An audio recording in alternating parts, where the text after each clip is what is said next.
రోజు కోసం నేనెంతగానో చూస్తూనే ఉన్నాను ఇన్నాళ్ళుగా.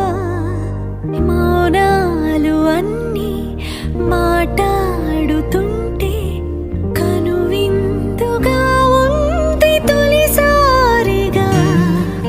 అపురూపమేగా నాకీ క్షణాలు, దాచేసుకుంటాను జ్ఞాపకాలుగా.